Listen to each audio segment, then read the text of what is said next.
ஒரு முக்கியமான விஷயம் உங்ககிட்ட கேட்குறேன். ஏன்னா நீங்க ஒரு பெண் என்பதனால் இந்த வானதி சீனிவாசன் இருக்காங்கல்ல, அவங்க எப்ப பார்த்தாலும் தமிழ்நாட்டுல பெண்களுக்கு பாதுகாப்பு இல்லை, பெண்களுக்கு பாதுகாப்பு இல்லைன்னு சொல்றாங்க. எனக்கு ஒரு டவுட் இருக்கு, நீங்க சொல்லுங்க. பெண்ணா நீங்க சொல்லுங்க, ஒரு பெண்கள் பாதுகாப்பு இல்லைன்னா இவங்களும் பெண்கள் தானே, அப்ப இவங்க பாதுகாப்பா இருக்காங்களா இல்லையா, இல்ல வேற ஏதாவது இங்க தவறுதல் நடக்குதா அவங்க மேல அப்படிங்கிறத ஒரு பெண்ணா நீங்க என்ன சொல்றீங்க? அதாவதுங்க, இவங்களுக்கெல்லாம் ரெக்கார்டும் ஹிஸ்டரி தெரியாம பேசுறாங்க, ரைட்டுங்களாங்க. அது NCRB-ல அதாவது நேஷனல் கிரைம் ரெக்கார்ட் பீரோல என்ன சொல்றாங்கன்னா, 6 மாநிலம் பயங்கரமாக பெண்கள் ரேப்பு, பெண்களுக்கு பாதுகாப்பு இல்லாம இருக்குன்றாங்க. அதாவது ராஜஸ்தான், அசாம், மத்திய பிரதேஷ், யூபி, ஹரியானா, இந்த மாதிரி இந்த மாநிலங்கள் பூரா பாஜக ஆளுகிறது. இந்த மாநிலம் வெரி குட், இதான் வேணும். இந்த மாநிலம் ஃபுல்லா பாஜக ஆண்டுட்டு இருக்கு.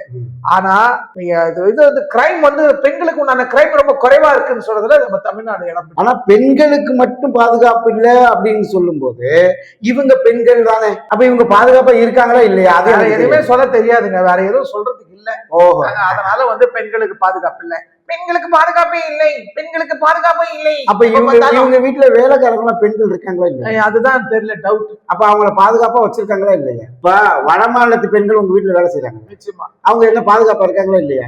ஐயோ, வடமாநில பெண்கள் 2 பேரும். அப்போ நீங்க வானதி சீனிவாசன் நீங்களே ஒரு போனை போட்டு, ஏன்பா எங்க வீட்டுல எல்லாம் பாதுகாப்பா இருக்காங்களாமா, நீங்க இன்னும் பாதுகாப்பு உங்க வீட்டுக்கு கூட்டியாந்து வச்சுக்கலாம். ஸ்ட்ராட்டஜியே தெரியாம பேசுது அந்த அம்மா, ஸ்ட்ராட்டஜியே தெரியாது. நீங்க பாதுகாப்பு எம்எல்ஏ தப்பி தவறி எம்எல்ஏ ஆயி போச்சு. நீங்களும் ஒரு பெண்ணுக்கு தான் சும்மா டைம் கிடக்குது. நீங்க ஒரு பெண்ணுக்கு பெண்ணு ஆதரவு கொடுக்கணும்னு சொல்றேன். ஆமா, அதனால நீ அவங்க பாதுகாப்பு இல்லைன்னு சொல்றாங்க. நீங்க ஏன் ஒரு பெண்ணா உங்க வீட்டுல கூட்டியாந்து அவங்கள வச்சுக்கலாங்க? என்ன சிரிக்கிறீங்க? நான் இது கேள்வியாதான் கேட்கிறேன். அவங்க சொல்றத பார்த்தா ஆட்சியே குறை சொல்லுங்க.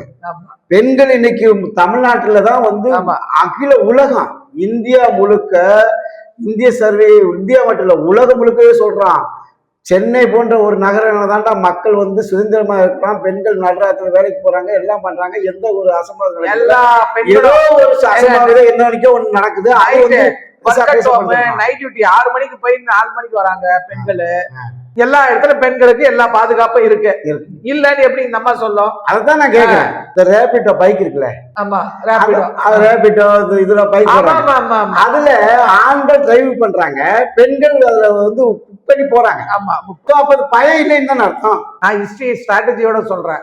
NCRB நம்ம தமிழ்நாட்டுல பெண்கள் சேஃப்டியா இருக்காங்கன்னு அவங்களுடைய ஹிஸ்டரி பிரகாரம் அவங்களுடைய கணக்கெடுப்புல இருக்குது. இதுக்கு என்ன சொல்ல போகுது நம்ம?